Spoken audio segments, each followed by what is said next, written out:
इस वीडियो में हम बात करेंगे कि अगर किसी अक्यूज़ को डिस्चार्ज करवाना है, किसी दोषी को डिस्चार्ज करवाना है बिना ट्रायल चलाए, तो कोर्ट में उसको कैसे डिस्चार्ज करवाया जा सकता है। ये आता है अंडर सेक्शन 227 सीआरपीसी के तहत। देखिए, किसी अक्यूज़ का अगर चालान आ गया है कोर्ट में, जो इन्वेस्टिगेशन ऑफिसर होता है वो अपनी इन्वेस्टिगेशन पूरी करके आईओ अपनी इन्वेस्टिगेशन की एक रिपोर्ट बनाता है, जिसको चालान बोला जाता है या चार्जशीट भी बोल सकते हैं। तो जब चालान कोर्ट के अंदर पेश हो जाता है, उसके बाद चार्ज लगता है कोर्ट के अंदर जज साहब के द्वारा। तो जो चार्ज लगता है, चार्ज लगने से पहले ही अगर आप एडवोकेट हैं दोषी के, अक्यूज़ के, जिसके खिलाफ मुकदमा दर्ज हुआ है, जिसके खिलाफ एफआईआर हुई है, तो चार्ज लगने से पहले चार्ज पर बहस होती है।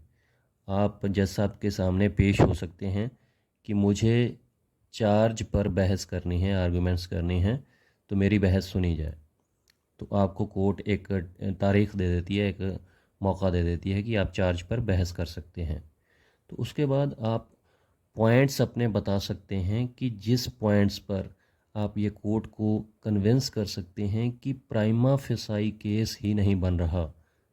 जो आपका अक्यूज़ है, जिसका जो कि आपका क्लाइंट है, कि वो प्राइमा फेसाई केस ही नहीं बन रहा, कि पहली बार देखने से ये पता चल रहा है कि ये केस आपके ख़िलाफ़ नहीं बनता है, ये एफआईआर जो है वो गलत है।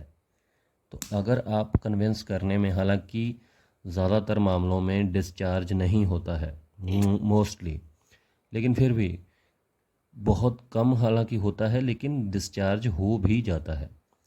तो अगर आपकी जो आर्ग्यूमेंट्स है उसमें दम है, वाकई में ऐसे पॉइंट्स हैं जिससे पता चल रहा है कि प्राइमा फेसाई केस बनता ही नहीं है, कि आपके ख़िलाफ़ जो एफआईआर है वो गलत हुई है, तो आप अपने जो क्लाइंट है, जो दोषी है, जिसके खिलाफ़ एफआईआर हुई है, उसको डिस्चार्ज करवा सकते हैं और उसके खिलाफ़ कोई चार्ज लगेगा ही नहीं।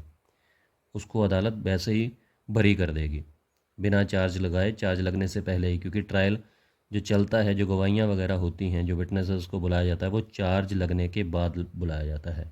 पहले चालान आता है, उसके बाद चार्ज चार्ज लगता है कि इस अंडर सेक्शन में आपने अपराध किया है।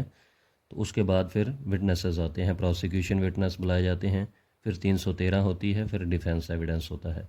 लेकिन अगर आपने चार्ज पर बहस की और चार्ज लगने से पहले ही अक्यूज़ को, दोषी को डिस्चार्ज कर दिया गया, मतलब बरी कर दिया गया एक हिसाब से, कि अदालत ने कह दिया कि इसके खिलाफ़ केस बनता ही नहीं है, तो केस वहीं पर ख़त्म हो जाएगा। अब ये किस चीज़ में आता है? ये आता है अंडर सेक्शन 227 सीआरपीसी के तहत। तो अंडर सेक्शन 227 सीआरपीसी ये कहती है कि आप अक्यूज़ को डिस्चार्ज करवा सकते हैं अगर उसके खिलाफ़ जो एफआईआर है वो गलत दर्ज हुई है। अगर कुछ पॉइंट्स ऐसे हैं जिसमें अक्यूज़ को डिस्चार्ज करवाया जा सकता है, तो बिल्कुल उसका हक है कि वो अपनी आर्ग्यूमेंट्स कर सकता है और 227 सीआरपीसी के तहत उसको डिस्चार्ज किया जा सकता है। तो अगर किसी चालान में, किसी एफआईआर में एक से ज़्यादा दोषी हैं, मान के चलिए कोई 5 अक्यूज़ हैं, तो पांचों अक्यूज़ का अब क्या होगा? जैसे 5 अक्यूज़ हैं, तो जो चार्ज पर बहस है वो हो सकता है पांचों अक्यूज़ के, पांचों दोषियों के एक ही वकील हों, या पांचों ने अलग अलग वकील किए हों अपने। तो उसमें से कोई भी दोषी अपनी आर्ग्यूमेंट्स कर सकता है चार्ज पर, और हो सकता है कि उनमें से कोई एक डिस्चार्ज कर दिया जाए, हो सकता है 5 में से 2 डिस्चार्ज कर दिए जाएं, हो सकता है पांचों के पांचों डिस्चार्ज कर दिए जाएं। तो ये इसी तरीके से होता है। तो उम्मीद करता हूँ आपको क्लियर हो गया होगा।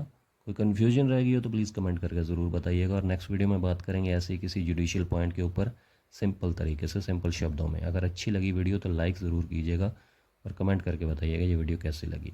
चैनल को सब्सक्राइब कर लीजिएगा। शुक्रिया, धन्यवाद।